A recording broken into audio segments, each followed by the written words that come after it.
si qoto dheer ayay u nafaqeynayaan timahaaga waayo ma laha kiimikaalka timaha qalajiya ee loo yaqaan sulfate-ka.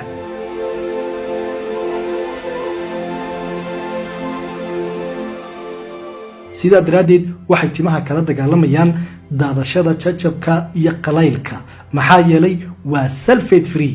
haddaba waxaad ka helaysaa suuq for you kasoo dalbo lambarka shaashada ku yaala. nafaqooyinka timahaagu helayaan waxaa ka mid ah biotin oo muhiimad gaara u leh caafimaadka timaha iyo vitamin A, vitamin B, vitamin E iyo borotiin. haddaba sadkani waxa uu ka kooban yahay shaamboogii, conditionerkii, saliidii iyo cuntadii timaha ee hair foodka.